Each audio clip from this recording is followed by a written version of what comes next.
all the participants, to the esteemed speaker for today's session, and all lovely participants. Welcome to the Edu series, which is a session on Food Techie Sherpa, which is coming out of marriage between AFSTI, Mumbai chapter, and the Chamber for Small and Medium Business. So CAS MB and Mumbai AFSTI together have started this about 5 to 6 months. So this is about 15th session that we are holding today, where we talk about some of the hot topics, some of the trending topics related to the foods domain. So welcome once again to each one of you. Some of the quick points that we'll have to bear in mind, that this session is absolutely free. The link has been provided. Certificates will be issued only to those students who are attending 6 or more sessions in this series. Please keep yourselves muted, and whatever questions you have, you can definitely put it in the chat box, and there will be a Q&A session at the end of the talk where we will be open to answering all of them. Avoid dropping out from the session frequently. This is only to keep the track of the attendance uniformly. Moving on to today's topic. So we have the topic today is unlocking the functional health, the power of functional foods. And we will be enlightened on this topic by none other than Dr. Dhruvi Bal. Welcome, madam. She's the founder of NutriNeve, and who is going to talk about some of the mythbusters and some of the aspects in this domain. But before we start with the session, I would request 2 minutes of attention from all the participants just to give a quick overview of what is AFSTI. So AFSTI stands for an Association of the Food Scientists and Technologists of India. Mumbai chapter is one of the most vibrant and dynamic chapters, which has been actively involved in several, participations and activities. Now, we become crucial because as AFSTI, we bring together all the verticals of or the stakeholders of this entire foods domain, be it the academicians who are actively involved in research, or the students who are going to take forward the leap into the industry, which is knowing the trends, and of course the regulators whose guidelines and everything has to be complied to. So it's all these stakeholders who come at one platform at several such activities that we keep on doing throughout the year, and it is the best opportunity for the students to avail to. What benefits can we get as students? This is a very common question that we encounter. One of the best benefits that you can get by becoming a member of AFSTI is networking, because networking is nothing else but your networking, right? So when you meet people of the industry or the regulatory domain or the startups or the researchers, you expand your horizon. Then other than that, you become you have access to poster and paper presentations. You can become a part of the IPL, which is the Innovation Premier League, where mostly the innovation aspects, the research aspects of the students and their ideas are given the right platform to take it to the commercialization state. There will be a lot of academic guidance that you can avail to. A lot of learning and mentorship programs are run throughout the year, which is absolutely accessible to the students once you become the members. Not to forget, you get subsidized discounts by membership through all the conferences that are happening throughout the year at multiple places all across the country. Some of the initiatives that I will quickly run through. AFSTI every year at least has one conference. So either it's the IFCON or the ICFOST, and this year we are having the ICFOST. There are a lot of regulatory summits that are organized every year.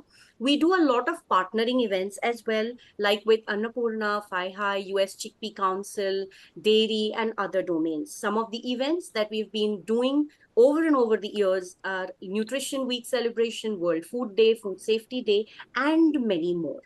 Now, one such event is just around the corner, and that is the 30th ICFOST 2024, the Indian Convention of Food Scientists and Technologists. I think I will take this opportunity to urge all the members present today to register themselves for this ICFOST 2024, which is happening at DY Patil, Mumbai, between 19th to 21st of December. Now, what's so nice about this is that on 18th of December, that is one whole day, we are running a pre-conference workshop dedicated to the students where all their queries, like what are the scope, what are the requirements, what are the skill sets, how to connect with the industry, and how to get the jobs, and the right skills development, all these kind of questions will be answered on the pre-conference. And let me highlight, after 27 long years of wait, this ICFOST is happening in Mumbai this time. So I think all the students should definitely avail this opportunity and register for the ICFOST 2024. I think with that, I will move on to quickly to introduce our speaker for today. Is my screen visible? Not sure. Okay. Just a second, there's some technical glitch. So we have amongst us Dr. Dhruvi Bal today. She is a nutritionist and a wellness coach with a PhD in food science and nutrition. She's mainly working in addressing the lifestyle disorders and their solutions to people. She has over 16 plus years of experience leading the nutrition vertical at Britannia R&D, working across the health wellness portfolio. And she has worked in strengthening the nutrition credentials for many of the successful wellness brands like, you name it, NutriChoice, Marigold, Britannia Dairy, healthy range of breads, functional health juices, etc. She is also one of the co-founding members of the Britannia Nutrition Foundation. She has designed and executed nutrition intervention programs for many groups, including the children, the adolescents, the pregnant women, and lactating women. And this has all been in collaboration with state governments like that of Karnataka, East Delhi, Municipal Corporation AIMS New Delhi, National Health Mission, and the government of Rajasthan. Dr. Dhruti also contributes her expertise to the national committees, including the National Millet Mission, the Nutrition Society of India, and the Protein Foods and Nutrition Development Association of India. She is a sought-after speaker at scientific conferences of international and national significance, and we're lucky to have her today at our platform for the EduTech series. A practitioner of holistic active lifestyle herself, she is an athlete and has been consistently running over 8 years. She's earned the distinction of a coveted women ultra runner in the country. Her dedication extends to coaching India's elite long distance athletes in optimizing their nutrition needs to excel their race performances. And also, being a mother of two, she mentors the children and teenagers for their overall well-being and in different sport categories like cricket, football, running, emphasizing importance of the balanced nutrition. With that short introduction, I request Dr. Dhruti Bal to take over. The floor is all yours, ma'am. And thank you very much for accepting the invite and becoming a part of this Edu series. Welcome once again. Over to you, ma'am. Yeah, thank you. Thank you, Dr. Kavita. Thanks. That was quite an elaborate. I think I'm audible. Sorry. Am I audible, first of all, to all of you? Yes, yes, yes, ma'am. Yeah. Thanks for the introduction. So thanks for the invite, and I must congratulate FSTI and all the members who are present that you are able to do this, because we were also members of FSTI as students. But these type of forums really does help to get a different perspective, because as students they study in the colleges, but yes, that is a more of a what the professor teaches, and which is very good in fact. But knowing from a different angle how things can work out and how they can be ready for the industry goes a long way. Yeah, having said that, I just start with the topic, which is, I just share my screen. Can I share my screen from here? Let me just try out, just a minute. Ma'am, you'll have to do it from your... Yeah, yeah, yeah, just a minute. I'm just doing it. Yeah, I'm able to do it. Just a minute. I'm just.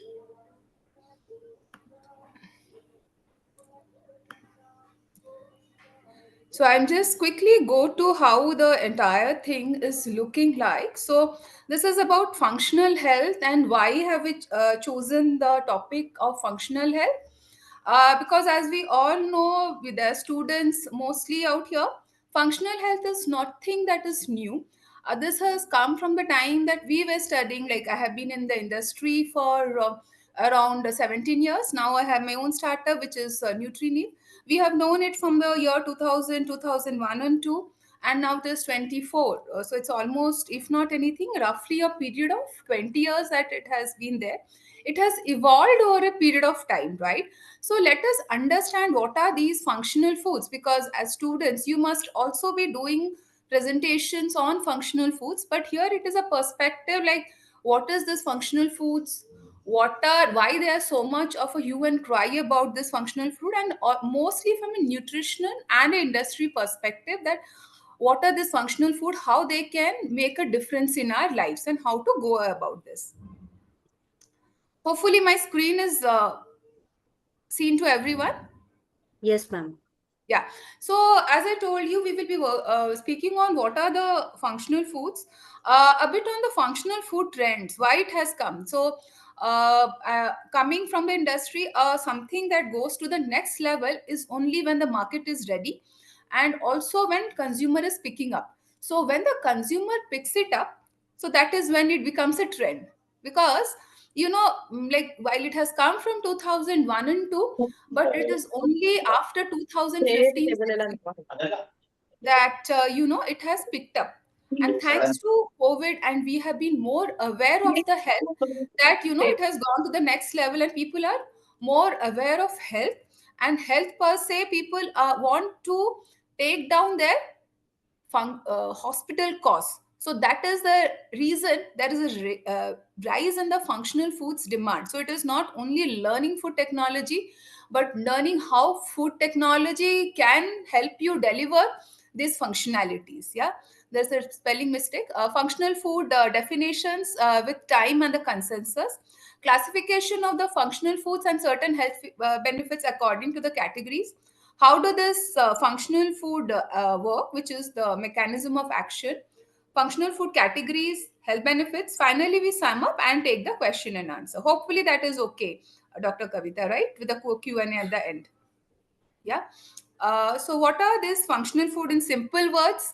In layman terms, it can be divided, broadly defined as foods which have a additional physiological benefit than just providing simple nutrition. Like, if you have a food that is giving protein, carb, and vitamins and minerals, both macro and macro, they are giving a physiological benefit, which also can be extended to a health benefit. Yeah, the simplest of the thing. Howsoever, what has happened, as I told you, there is this rising trend that is there, and we will just be coming because it's in the slide that these functional food came into origin in the early 1980s, and then it has spread world over. So, and when we see the trends, if we see the market out here, it is from 2023. It is, if you see, there is a expected forecast that there is really a surge in the market for these functional foods. So when there is a market, then only we have to work. Food has to be manufactured. Yeah, that is the thing. So that is how knowing a market or a market trend is very important for us. Yeah. So if we see, this is how it is looking like. The most of the market that you see for the functional foods is by North America and the Europe, and we are still a lesser portion of it, followed by the Africa, where the food itself is a concern. But yes, it is a rising pattern across the world. Yeah. So if we see that the market size by 2034 will be 671.99 billion, and which is around 326.56 billion, which is almost doubling, a bit less than double in the last coming 10 years from now, which is 349.2 as we speak. And there's a CAGR of 7.5% that it is and the what is the forecast is now the Asia Pacific region, which is just 36 currently, is still going to increase more. And then there will be the all other regions will also be adding on to it. So that this is what we were saying. So there are different methods, like while in the previous this thing I was saying it is 7.5, there's another report which says that it is still going to go higher at a CAGR of, what is a compound annual growth rate will be 10.6 percent.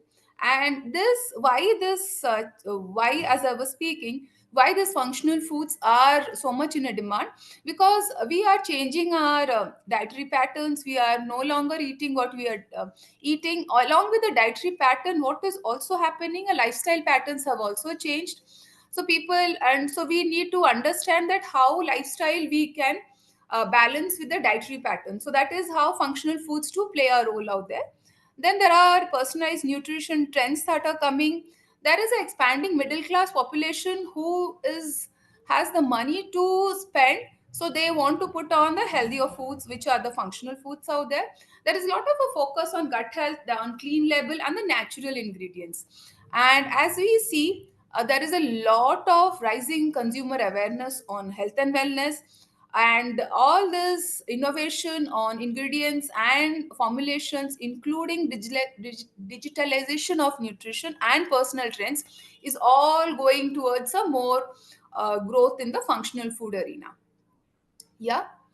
So I will just skip this one and then come to the next. So what has happened? Functional foods, from the time that it has come, there are different definitions that has come, and there is a bit of, as I go through the slides, you will see that there's a bit of a cliche between functional foods and the nutraceuticals.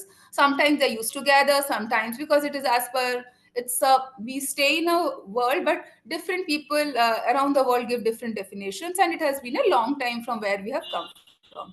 So this have just tried to consolidate how this functional foods look like. See, as we spoke, functional foods may be a conventional food, which has physiological benefits and a reduced risk of chronic disease beyond the basic nutritional functions which we spoke. However, a nutraceutical is something where there's a product which is isolated or a purified form, and here it is more stricter that it has to demonstrate a physiological benefit of a higher degree or protection against a chronic disease. Yeah. Again, if you see the right side, that is from the British Medical Journal in 2007. They are used synonymously. Yeah? Functional foods are also known as nutraceuticals or designer foods, containing supplements that are intended to improve health and are slowly emerging on supermarket shelves. So this is 2007. Yeah, market is divided into many categories. I'm not going beyond that. So then this is 2021, where functional food influences specific functions of microorganisms may provide. This is something that is, status quo. Beyond basic nutrition, additional food benefits, remedy from some disease, following addition of concentration of a beneficial ingredient or substitution. So for this is mostly the purview of functional foods, and they, if you see the last part of it, there are many positive health related action which is provided by these functional foods, which is immunity, which reduce risk of CVD, cardiovascular diseases, osteoporosis, obesity, and cancer. Yeah. And this one, in the recently, what has come in, while microorganisms were not that much into it, like it may or may not, now a more clear cut is that they want a separate section or internally saying that where they say, although the concept of functional foods has been defined in several occasions, there is no internationally accepted definition to this term. This is what we were speaking about. And there is no scientific consensus to distinguish between functional foods, nutraceuticals, and supplements. So this is to give you a background that as we will be speaking, we will be using the term synonymously, and don't get confused out there, because internationally also there is no consensus. So we will be using how and so ever it comes. Yeah. So however, experts generally agree that functional foods contain ingredients including live microorganisms, which we call at probiotics, that provide health benefits in addition to the basic nutrition components by itself. Yeah. And then there are more.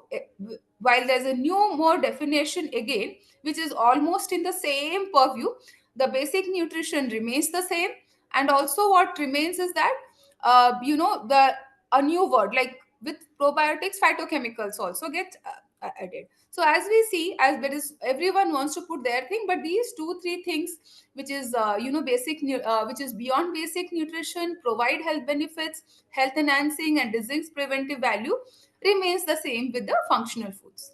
Yeah. So common ground and agreement is that, as we spoke, physiological benefit, improve health, and contain novel ingredient and or microorganisms. Why? Because these are these novel ingredients or the bioactives based on which there is the functionality of the functional food that is there. Yeah. So while we say that, just a very short differentiation which we can do based on what is understanding. Any food can be a functional food if it has a physiological benefit and reduced beyond risk disease risk basics. However, a nutraceutical is a more sharpened proposition, and it has an isolated active form to a decreasing disease risk forms. So when I say that, if I say a functional food, a tomato can be a functional food because it has got lycopene.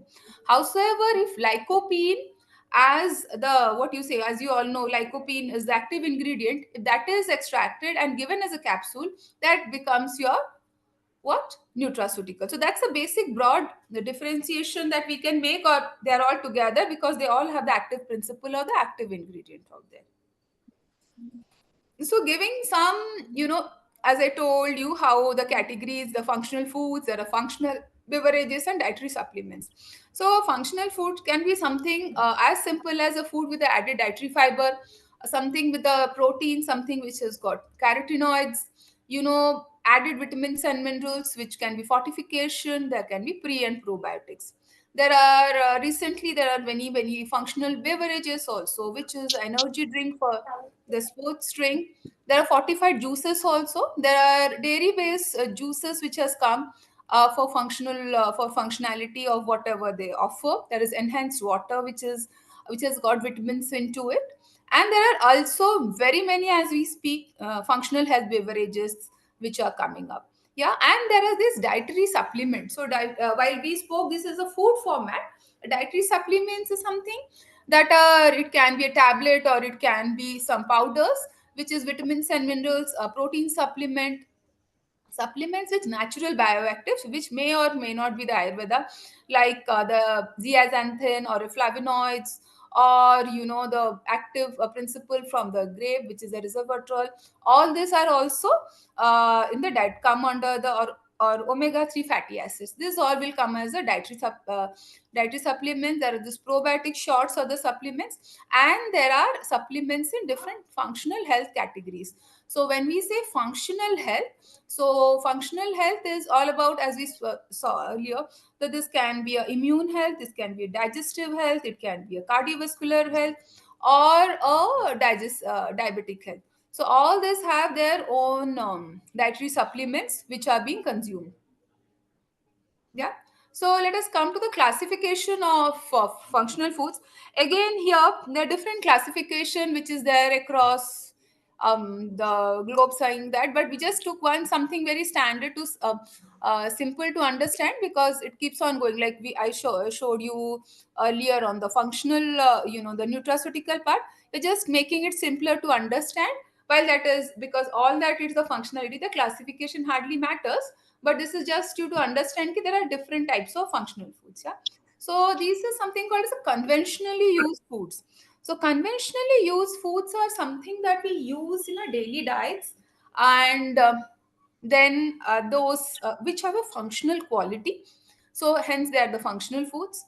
Then there are modified foods, is something that it is fortified or something has been enriched, with dietary fiber or micronutrients. That is called as a modified. We will just stay a bit away from the modified foods because that is with something that you're adding separately. And there are pre and probiotics. I think there's some disturbance out there. Yeah. So conventionally used foods have not undergone any modification, and they appear as whole, such as fruits, vegetables, dairy pulses, and have got potential health benefits. Yeah, this we spoke about. This modified foods will have antioxidant, vitamin fortified beverages, calcium, and multimineral enriched breads, biscuits, and the juices. They will have fiber and sterols and omega 3 fatty acids, where they will have a health claim or a product claim accordingly. Yeah. Coming to the next one, which is pre and probiotics. So, all of you are students of food science or nutrition, you must be knowing, but just repeating. Prebiotics is what? Probiotics are food components which nurture the growth and activity of a single or a specific group of microorganisms residing in a gastrointestinal tract, and thereby they improve the health condition of the host, which is a human being out there. And the probiotics, the International Scientific Association for Probiotics and Prebiotics, defines probiotics as live microorganisms that, when administered in adequate amounts, confer a health benefit on the host, which is the human being out there. So, what we understand is that these probiotics mostly are the typically complex carbohydrates like inulin or the fructooligosaccharides that microorganisms, that the probiotics in the gastrointestinal tract, they use as a metabolic fuel. Yeah. So, and then there are in the recent days there are synbiotics, and there has gone to the next level also, where there is a prebiotic sugars and a probiotic. So together you may be seeing a symbiotic product where there can be juices there are, and as we speak, and there are many products that have been developed, which is both in the different formats, which will give the symbiotic health benefits. Yeah. So coming to the functional foods and their health benefits, again, I'll just share certain functional foods. As we spoke, there are conventional food products. There is nutraceuticals, which is supplements and the diet and the food additives. There is probiotics and the prebiotics. So what happens out here? So these, when we come about to the conventional foods, this is, if you see the first one in the plant based, so we will have the vegetables, nuts, fruits. So they will be having their bioactive molecules, which will then confer a health benefits. Spoke about lycopene. We will be coming about in some time to lycopene. The vitamin C or ascorbic acid also comes from the fruits there. Xanthophylls, the pigment, anthocyanins, again the pigment vitamins, and polyunsaturated fatty acids from the nuts. So what does it do? Because these are mostly that we saw from the fruit, these are basically antioxidants. So this in turn decreases the oxidative stress, hence decreasing the inflammation and decreases the protein aggregation. So this, when we sum up together, it it has a neuroprotective properties, it has cardioprotective properties, it has anti-cancerous, it is not anti-glycemic, but it is lower in glycemic index, and it's not anti-obesity, it helps in reducing the obesity out there. Similarly, when we see the fish, because again we are speaking about the functionality, so this has got the DHA and the omega 3 fatty acids. So this also, various researchers have done various studies. So they say that sometimes it is anti-inflammatory, and mind you, this is also depends on, this is just a tip of the iceberg. So you have to go deep into it as a researcher or otherwise to understand what is the dosage of it to be given, so that you have this functional health benefits. Yeah. So to be it anti-cancer, like how, at what level, DHA can be given. In the Parkinson's disease, it is not that it has to be consumed when the person has it. This is how, when you are aging, like suppose for a person is around 30s or 40s, that is when, or before that, a person has to start. It is not like someone has a multiple sclerosis, because these are not curative mechanisms. This is more from a preventive mechanism. Yeah. So especially when you three about N3 and the DHA, these things have to be taken earlier. You have to consult a nutritionist to understand what is your health what you say, positives and negatives. Based on that, you just work towards it, so that you do it accordingly. And over a period of time, all these disease risks are lessened over a period of time. Yeah. So then there is probiotics again. While this is taken up, while mostly it is related to the gut health, while this is a picture and it says that autism, Parkinson's disease, but these are at different levels of researches. So it is not like you take a probiotics, autism is sorted, or Parkinson. There are researches that are going on, but still, it is mostly related to the gut health out there. Yeah. So, what is the mechanism of action of these functional foods, and how do they work? There's possible mechanisms, or the is due to the action of the compounds that make up the functional foods. They are used by the different metagenomics and the metabolomics technology. So there are these chain fatty acids, yeah, which are produced due to this functional food, like the acetate, butyrate, and propionate. This display different immunomodulatory activity. This is a consolidation of different researches that has happened.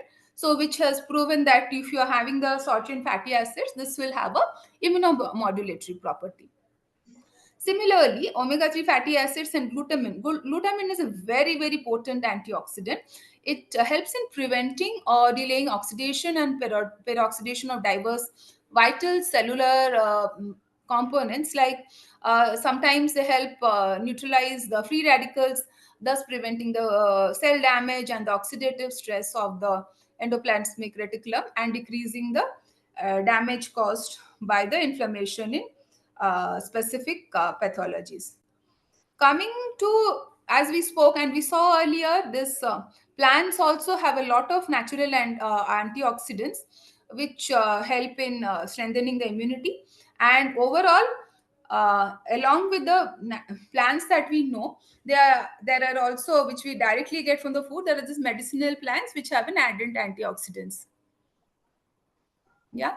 So just let us know some of this functionality of some of this bioactive compounds. So curcumin is a very common one, which is coming from turmeric. So this has been known to have both antioxidant and anti-inflammatory properties. There is resveratrol, which comes from the grapes and the pomegranates, and studies have shown it has benefits on the cardiovascular function, immunity, and the gut microbiota.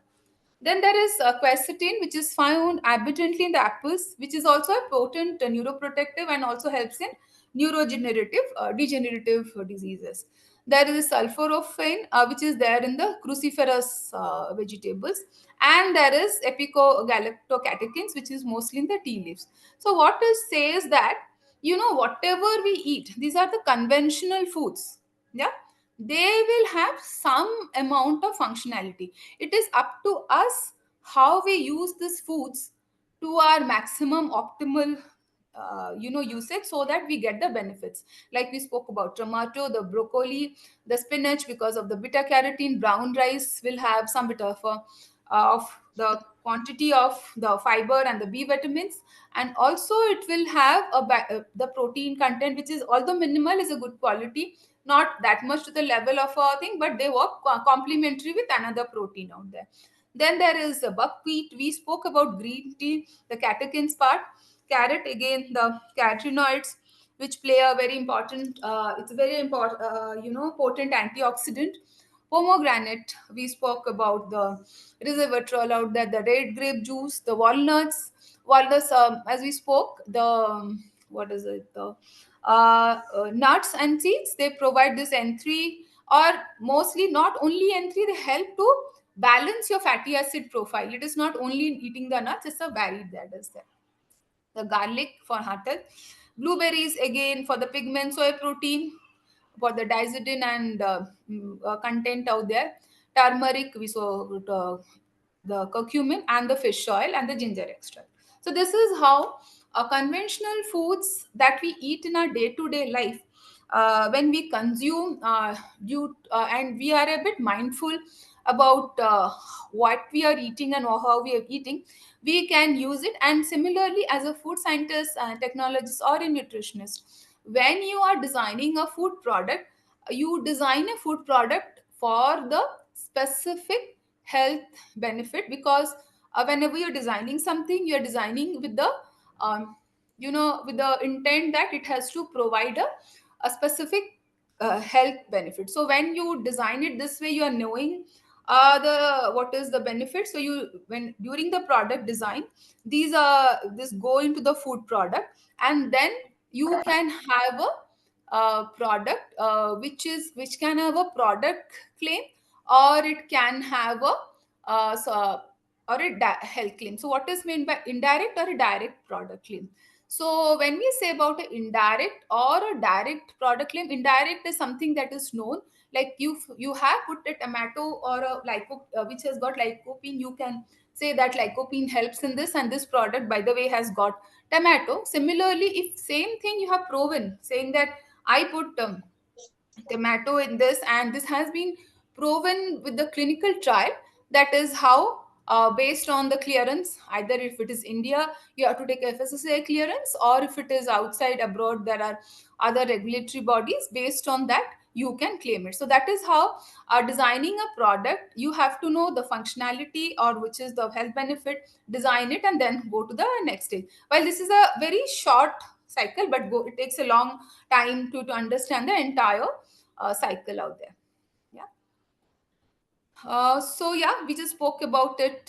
What makes conventional food into functional foods? So these are because of the natural bioactive molecules in turmeric, curcumin, resveratrol, quercetin apple, sulforaphane in broccoli, epigalactocatechin, which is there in the tea, lycopene, tomato, and ellagic acid. So when we know and we are thinking, oh, we are eating this for this, so life becomes a bit simpler, and you know that you are not just eating empty calories or something that is not mindful. Mindful eating helps you to see that you are having this natural bioactive foods, natural backed molecules from the conventional foods, so that you get the best of it from what is the food that you are having.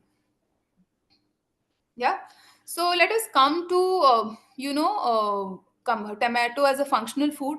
This has got lycopene, and other than that, it has got very many other bioactives which are not spoken upon, but it comes from neoxanthin, cryptoxanthin, and all, and it has been studied quite a bit. And approximately the 100 gram of tomato will have very less 12 mg of lycopene, but it helps. So if you have to have, that is how, when you are having something for a specific health benefit, like I was working on lycopene as a immunity enhancer during my PhD research. So that lycopene has to be very concentrated, and you have to get a tomato powder by different drying methods, and use it so that you get the best part of it. Like as you're saying, I was working on the anti-cancer using lycopene. So these are the things that you need to take care, that how also you are drying the tomato so that the functionality is not lost. Lycopene also has very many other disease risk reducing properties. One of the ones is also cardiovascular diseases, disease risk. Yeah.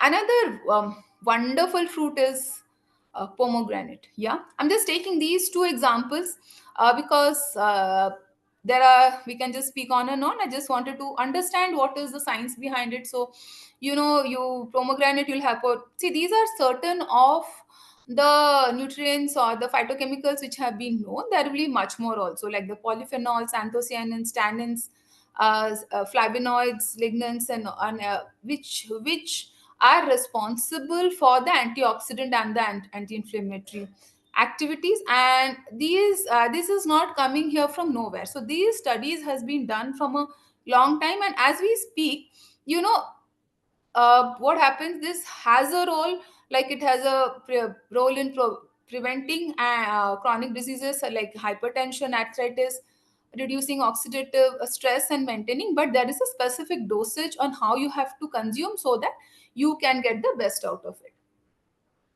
Yeah, having said that, just took a snip of this bioactive ingredients, which is garlic, which has got allicin in it, which is antimicrobial and anti-inflammatory, anti-cancer. reducing blood pressure and cholesterol. There are these blueberries. So these are how your functionality you can connect to unlock your what health benefits out there. Yeah, blueberries because of the antioxidants. So antioxidants have a role, and different antioxidant have a different role based on how and where they work on. Here the blueberries, because of the pigments, the antioxidant content is mostly to the pigments and the color. They have a role in the CVD risk prevention. Turmeric we spoke about. Salmon is all about the omega 3 content, and it has and anti-inflammatory properties and improved heart health. Kale, no foreign ingredient, but yeah, it is again for its high content of it's a green at the end of the day. It has very high content of beta carotene, so that is how it has a very high antioxidant property.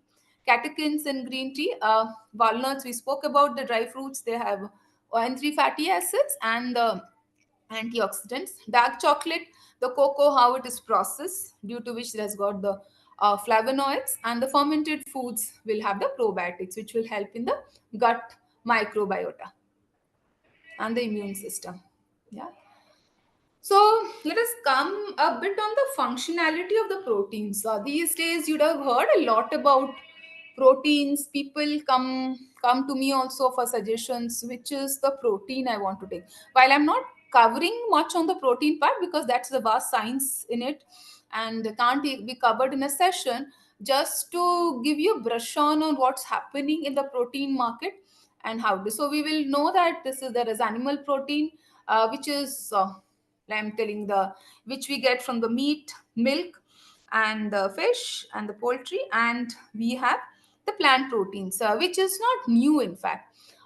So plant proteins have come from almost, as I know, I have been working from past 2010-11 is when the suppliers started coming for the plant proteins, and they were, as I can share, they were pretty cheap because no one was taking them out there. So it was, but over a period of time, it has become, if I say, a more of a style statement. People have realized that people who are vegetarian or non-vegetarians also, while with due respect to everyone, they use it. But good that it has come to a level where people have understood that they need a plant protein and the animal protein out there, and there is a bit of a synchronization that happens out there, where plant animal proteins, because of its biological value, especially the egg, which has the highest, which is the reference protein, is the gold standard. However, plant protein, they need to be balanced with the others so that they give the functionality. So, what is the functionality of a protein? A functionality of a protein is repair in in ages beyond 20, when I include both boys and girls, where your growth has stopped. Beyond that, protein is only required for repair functions. Like you do not require protein then, so your protein demand is lesser.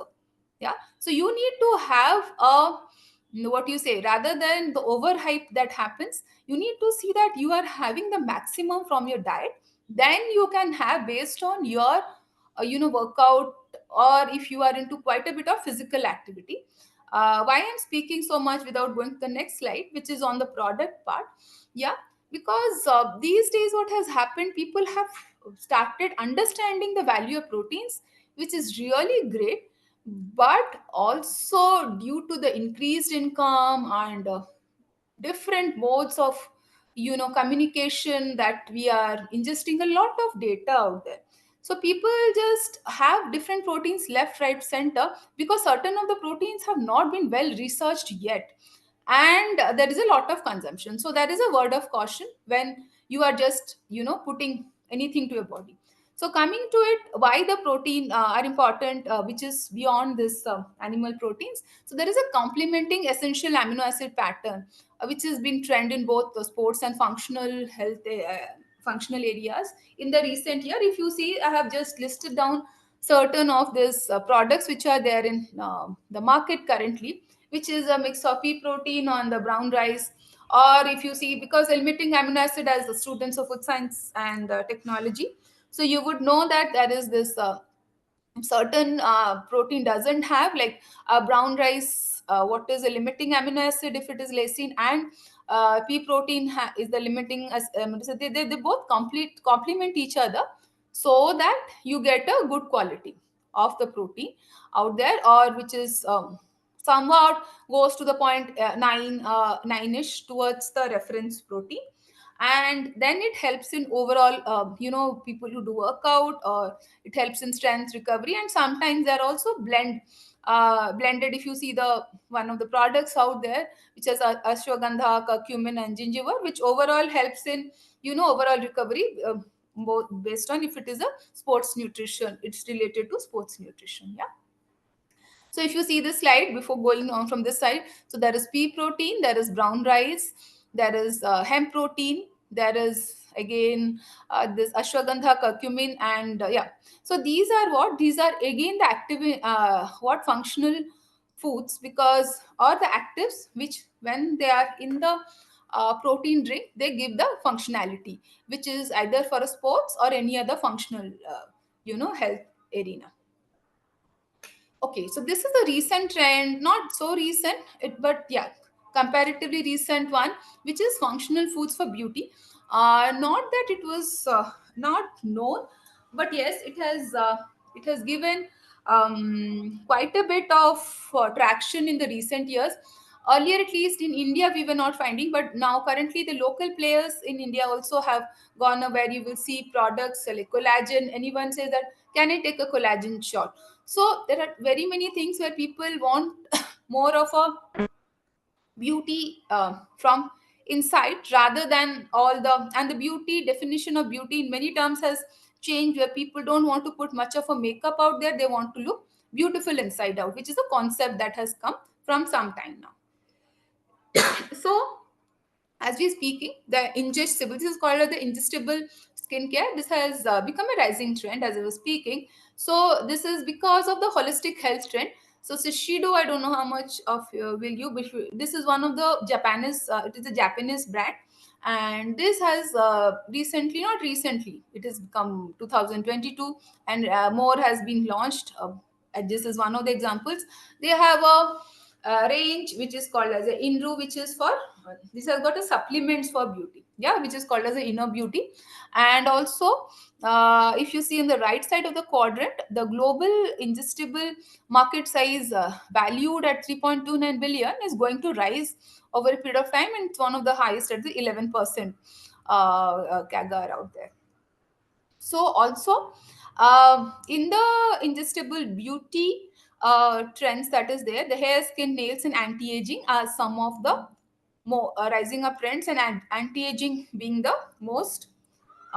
Just I'll have some water. Sought after the functional, which is skin and nails. So how does this come? This comes from, that is nothing very separate that happens. This comes from the vitamins and the minerals which are used in the food drinks and supplements for the beauty claims that are there. So these are certain products, mostly abroad out there, which is there. If you see nails gummies, which are there, which will give you dazzling skin.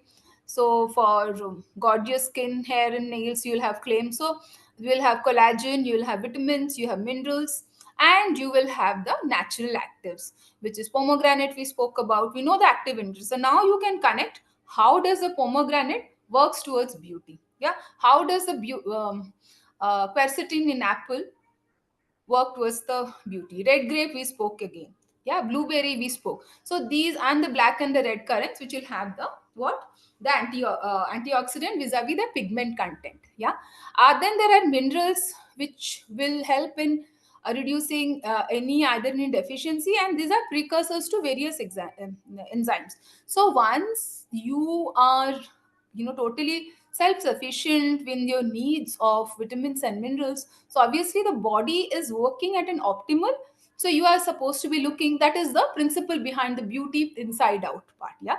And there is more to it. So though the claims thereby, beauty and metabolism, support skin, hair, and nails, and help maintain, this is something that people look about for radiant skin, strong nails, and healthy and shiny hair. And in the days to come, this market is only going to grow more. So coming to the next part, yeah, which is the most common thing these days. If you see, everyone all of a sudden has become aware of the gut health. Thanks to whosoever the company name is, everyone. I also get quite some amount of I say clients, patients, whatsoever, who come to me and then say that I need to work on my gut health. I told, why do you want to work on your gut health? No, I think something is wrong. It is like that, you know, that movie that was there when the person goes to the Google and sees that that's a common, and we'll see that okay, these are the things. So I have all the characteristics. So that is how I have a digestive health disorder. So this is something, a word of caution, uh, to be taken by people also and the regulatory bodies to be doing, because there are different again sources and channels. People just work out vehemently without knowing that you cannot just ingest anything just thinking doing a self diagnosis. The probiotic is a functional food which is very good. While you can get it from the natural sources, you can also go from the but the self diagnosis and just randomly going up has grown up. Probiotics is a functional food, but then we have to use it diligently to see that we get the best out of it. Yeah. So why the probiotic as functional foods helps out? So what happens out here and the mechanism of action again? So because our intestinal microbiota, it plays a very important role in the energy supply to the host, which is our body. So probiotic bacteria which we ingest, they protect the mucosal barrier for intestinal epithelium against pathogenic microorganisms. So relating to immunity there again, yeah. So and then also what happens, the mucin production that happens, also the reduction and the reduction in the intestinal permeability also happens by the lactic acid bacteria. And also there is this species of lactobacillus which also helps, you know, if you have had a contaminated food, it doesn't allow for the adhesion of the pathogenic bacterial strain. So this is something that when you are your bacterial microbiota is clear, so by this when you ingesting it you are protected.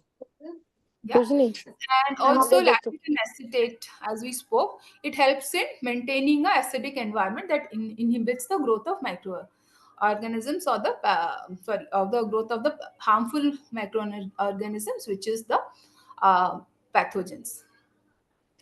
Yeah. So this probiotic bacteria, it is important. Why? Because it helps in the vitamins, immunomodulatory proteins it can do. But these are vis-a-vis when you have any probiotic, but not specifically when you are just saying that, you know, I have to work on my gut health. That there is a lot of good things that has happened in the recent times when there is a gut brain. While this is not a scope of this presentation, but probiotics has gotten a long way, wherein there is still ongoing research on how there is a the proven factors, there is a relationship between the gut and the brain axis. But still there is still research going on that how it can be more potent and how the claims related to it, so that someone can be claiming it. Yeah. So there are also certain bacteria which can adhere to the mucosa of the gastrointestinal tract and stimulate the immune system. This is immunity is something that is of the property of the probiotic that has been known from quite some time, and it is actually well proven currently with certain strains. Yeah. So that is how, you know, there are certain types of milk, or there are other things which when you consume, or probiotic curd or yogurt, where you get this benefits. So like for example, the calcineurin is responsible for active which is produced when you consume it, which helps in the growth and differentiation of T lymphocytes, and these T lymphocytes are responsible for cell mediated immunity. So, coming to the next part, this probiotics, while we spoke, there are different sources that you can have your probiotics. So, these have been isolated for fermented products and have a beneficial effect, which is from your yogurt, kefir, And kefir is, well, we will is another fermented drink, or dairy serums which have either lactobacilli or bifidobacterium. And when you consume all this, certain of the studies says that they improve the symptoms when you of the type 2 diabetes by reducing the oxidative stress, inhibiting pro-inflammatory markers, and reducing intestinal dysbiosis. Intestinal dysbiosis is like when your intestine is disturbed, it helps to stabilize the same. So if you see the effect of, and as we go more, the effect of probiotics goes beyond the gut health, but it is, only the gut health. But then it is, currently it is only, more of a common consumer understanding is only to the gut health, because that is what they identify with. So then there is this plant based, and how they help is that because they work as the prebiotics, they help in increasing the overall they work as a metabolic fuel for these microorganisms. Like if we see this kimchi, which is a traditional Korean food, this is by the fermentation of the vegetable, and with certain probiotic bacteria of the lactobacillus and the Leuconostoc strains. So, which what happens when the cabbage gets fermented? This has it has the health benefits that has been proven in certain parts. Then fruit based products.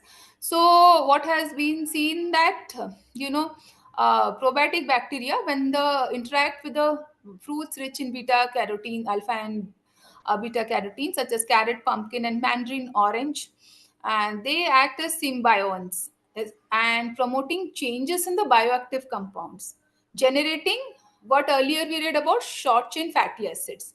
So these are beneficial, and hence this additionally proves the, what you say, when, so what happens when your probiotic bag, the fermentation happens, the sin, so sugar content also decreases. So what happens, the fruit juice becomes more functional than a regular fruit juice.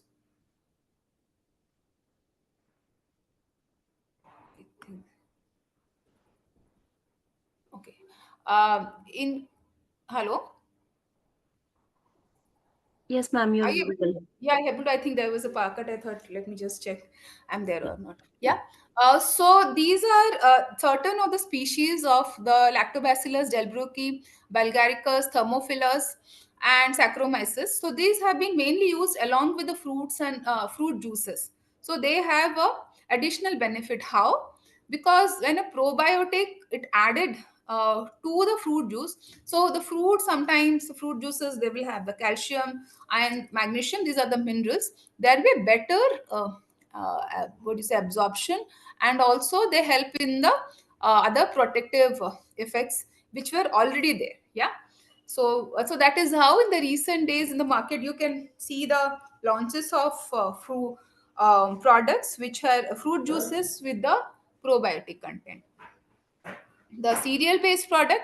So in the cereal products based product which you will be seeing is, we have the traditional bakery products, which is the sourdough. So it has been seen that the most commonly of this traditional sourdough and the fermented beverages, they will have again this lactobacilli and leuconostoc and Vacilla and pediococcus. Ma'am will be better saying, Dr. Kavita, but I'm just putting it together out here, how based on the available literature that is there. Yeah. So these have been seen that, when we are having a due to these presence of these microorganisms, there is an improvement in the overall nutritional properties also, and also the shelf life of these sourdough based breads. Yeah. So the functionality of these probiotics is mostly attributed to the barrier, because we have been seeing properties in the gut, and also their immunomodulatory properties. So how, which as we discussed, I'm just brushing it on. They protect the mucosal barrier of the intestinal epithelium against pathogenic microorganisms.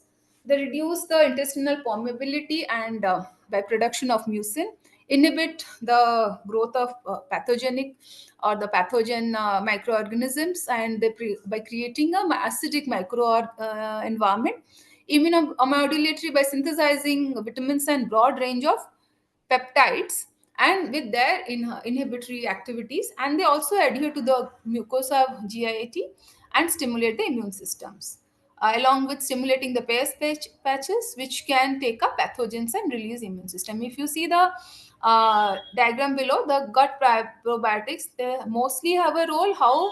Why? Because they, as we spoke, they do not allow the pathogenic microorganisms to grow, and also thus stimulating the T cell, which is the which is related to the cell mediated immunity and immunomodulates, and there is a, it helps the gut brain axis, due to which there is improved state stress response and the brain function. Gut skin axis, so there is decreased susceptibility to skin allergy, and that is what, probiotics and skin health. And gut lung axis, which is decreased susceptibility to asthma. Yeah. So this is where we are coming to the last part of the presentation now. So we have known different what are the different functional foods, and the functional foods are attributed to the different functional health benefits. Which functional health benefits are coming from the novel bioactives. So when we have to unlock the benefits of the functional foods, this can be done to the so-called designer diets or something. Also it is designer, this is we who design how our diets has to be. So based on a specific health condition, the nutrition plan can be carved out for a specific individual.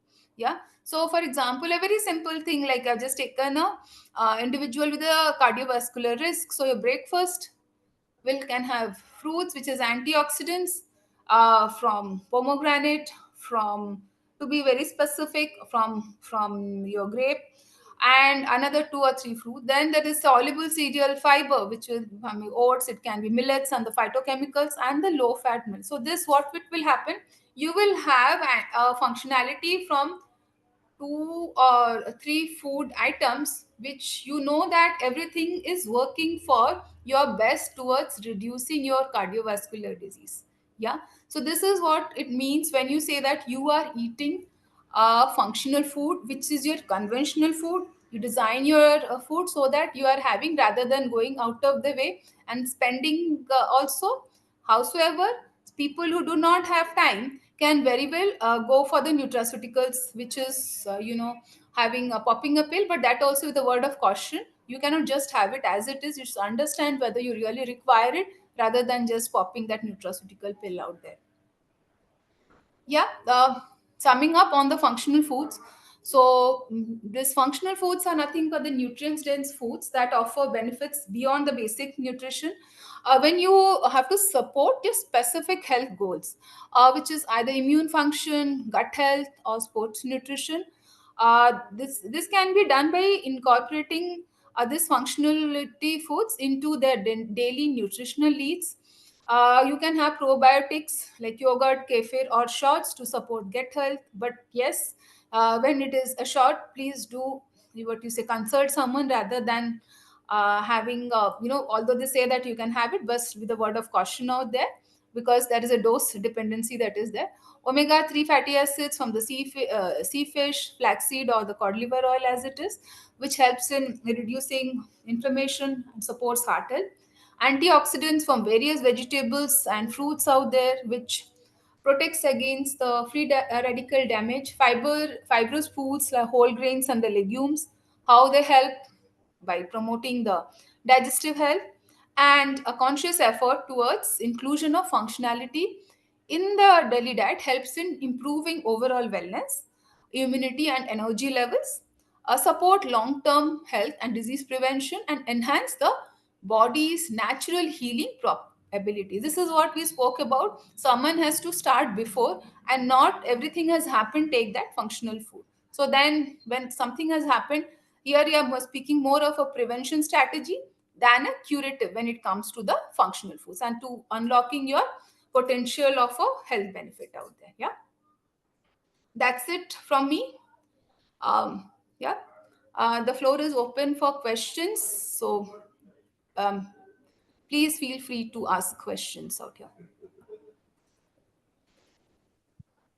Thank you, Dr. Dhruti. It was a very, very insightful, very elaborate, and very nicely flowing content. Very nicely taken. The questions have already started pouring in. Okay, I was not there. Okay, fine. Can you just, okay, I Yeah, think two sure. chats in the chat box. Yeah, so Rahul is asking, ma'am, you talked about with the examples of tomatoes, how tomato is a Yeah. functional food, but Hmm. lycopene extracted from it isn't. Since extracted and concentrated lycopene will give a stronger effect than directly eating tomatoes, is there Hmm. any case where eating a functional food is more preferred with any health benefits over its extracted and concentrated nutrient? Okay, so I'll just take it. I understand the question out there. Talked about example functional food, but lycopene. No, no, lycopene extracted is it is a the question itself. Lycopene is a function. The functionality comes from lycopene. So since extracted concentrated will give a stronger, yeah, it is lycopene. I think there's some um, you know understanding Misunderstanding. issue out there. So lycopene is the functional ingredient out there. While I spoke, coming going back to the uh, you know the slide that I had on tomato, lycopene is the most known what you say functional bioactive molecule which helps, while there are others that we see, there is zeaxanthin and all others. So it is indeed it's a lycopene which has immunomodulatory properties. That is how it is more towards cancer risk reduction, mostly prostate cancer. Because when we do a research, uh, there is a certain areas, like it is not, while it helps overall like a umbrella based on the researches, but it's prostate cancer that is that's been well proven. Certain health aspects of heart health, so it is so on and so forth. And still, as we speak, as we're saying, there is more of a research that is going on. It is all dependent on who's taking up that research and how how someone is interested. Like some of you can also take something that is interesting to you as a area of research out there. Yeah, who's that? Rahul. Hope I have answered your question, Rahul.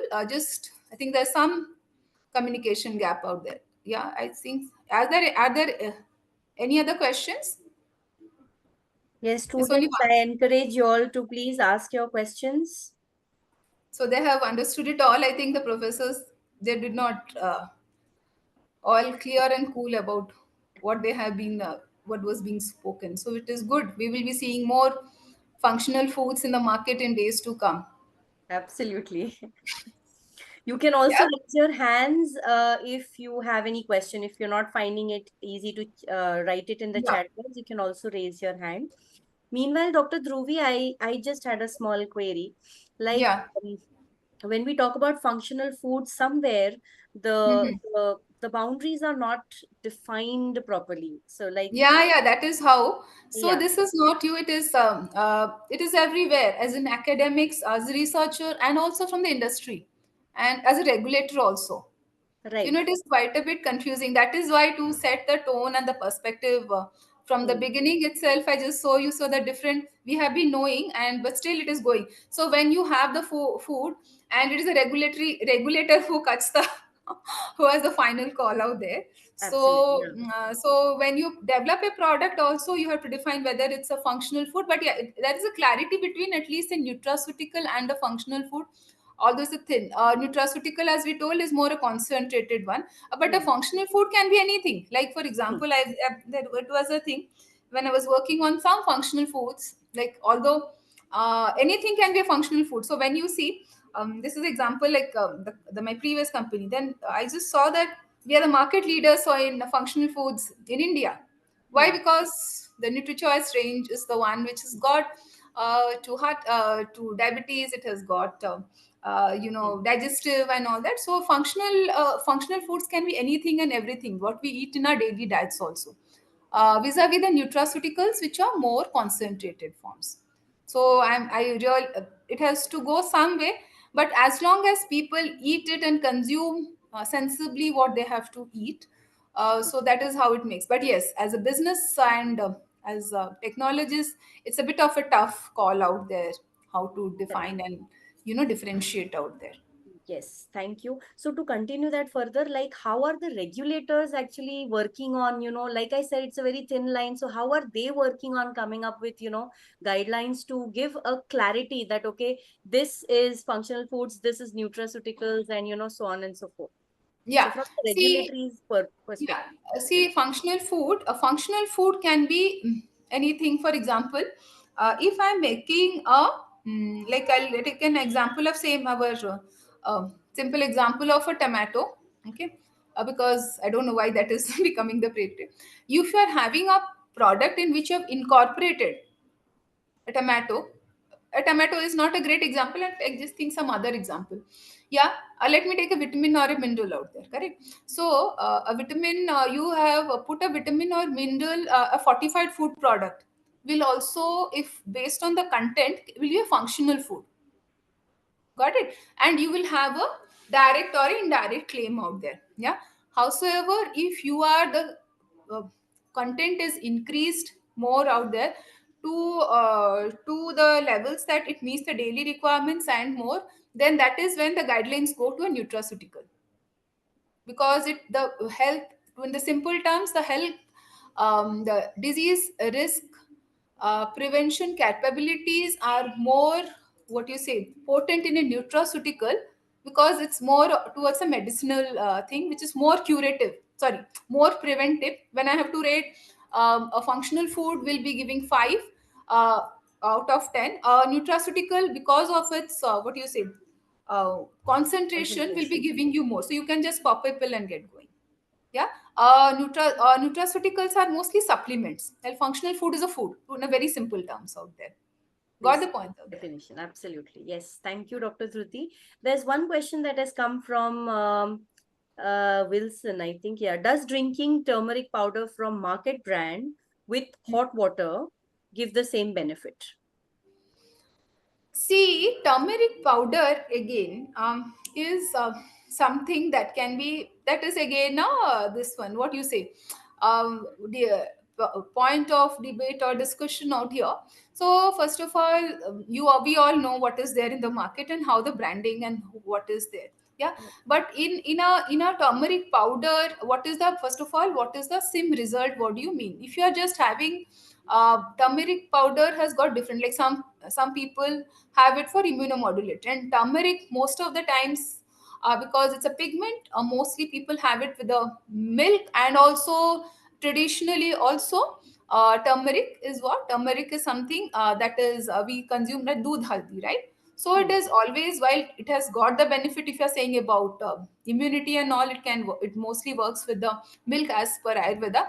But market, yes, in market trend also, they're different in the country also, they're different turmeric, which have different curcumin levels. Like the Langdong ones, which comes from the northeast, have a different, has one of the highest curcumin content. So there is no single thing. So if you have to take a turmeric which has a higher curcumin content to get the health benefits of the same.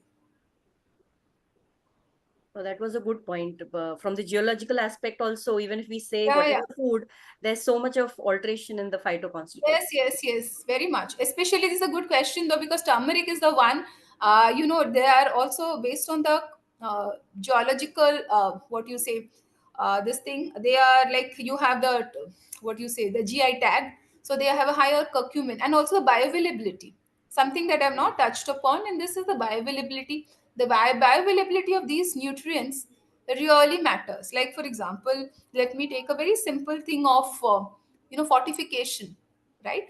So Hmm. when we have iron from a source which has got vitamin C also added onto it, and other B vitamins, it'll be more bioavailable and have a better functionality to work. It can work rather than having iron like a plain gin, like a Hmm. ferrous sulfate. So this has been well proven. So functionality is not, why I'm saying all this is because these days people just consume the things which I was just like that, which is due to the different sources, but there is a word of caution to be Hmm. taken out there. And there, that is where when you're studying food science and nutrition, also a bit of it People have to know, so that when they design the products, although there are nutritionists out there, it helps them to understand why someone is taking time and how the science is quite a bit deep, Right. rather than the just designing just like that. Absolutely. There's one more question from Gurunath Sate. He asks, can on functional food we make claims on labels like, healthy hair growth? Oh, that's that's as I told, functional food. There are two types of claims. There is a indirect claim, and there is a direct claim. So if you have an active which has been proven, so where do you get the claim from? So someone, there has to be some background work, like from the review of literature, you would have got that this what you say, this ingredient has got this active which will help in hair growth. Yeah, so you can just put, you can make on, you cannot make a health claim, you can make an indirect claim if you have a credible scientific research dossier that is there saying that for hair growth, let me just take the B vitamins and zinc. Yeah, so this contains B vitamins and zinc, which thereby will help. That is called as indirect claim. But if you are so very sure that your product will uh, what you say will in the marketplace, or when a consumer has it, will have the effect, so you have to take up a clinical trial, a randomized double blind clinical trial. So when you do that, so you have a placebo group and you have a trial group or the intervention group. So based on that, if there is a result, so then that you have to publish in a peer reviewed journal. Then after that, then you just submit the dossier to FSSAI, or in any other countries which have a similar type of thing, because FSSAI is taken from how worldwide the regulations are. Then you can just say this product is a direct, it helps, it will help support. That also has its own, because a clinical trial is a clinical trial under all this condition. That is when you can take a direct product claim out there. Yeah. Sure. One last call. Are there any questions further? Please fill in the feedback forms to ensure that your attendance is marked. Okay. I think there are no more questions. So I will now move forward to quickly give away the vote of thanks. Before that, let me just tell you that on 23rd of November, that is the next to next Saturday, we will have Dr. Tetiana Rocks from the Institute of Mental and Physical Health and Clinical Translation from Australia, who will be talking for the next Food Tech Sherpa session. And the topic of the talk is going to be nutritional psychiatry, preventing and treating mental illness with diet. So I'm sure a lot of the participants are already excited with the title. So do register for them. You will be getting the links, and uh, the QR code also is right in front of the screen. Right. So moving further, I think it's time to give away the formal vote of thanks. So we start with Dr. Dhruti Bal.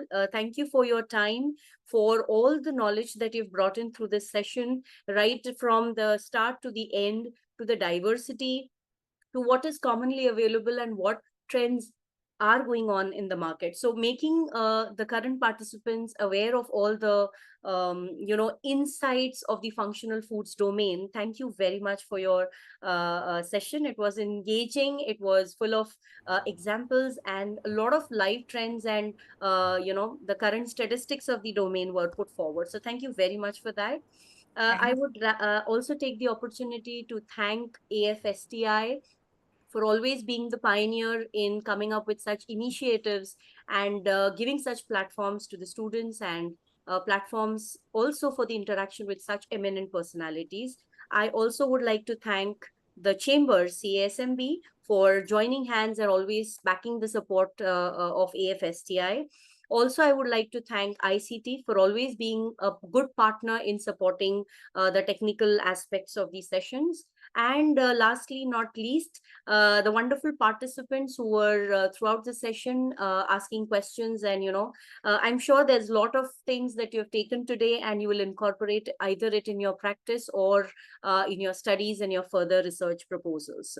So I think Have a lovely weekend, all of you. Thank you very much for joining us. We look forward to having you in the next Food Techie Sherpa, and definitely in the ICFOST conference, which is happening from the 19th to 21st of December at DY Patil. Do not forget to register for the same, and definitely be a part of the 18th December pre-conference workshops, where all that you students need will be provided with all the stakeholders at that same platform. So don't miss the opportunity. Have a lovely weekend, everyone. And this calls for the formal closure of today's session.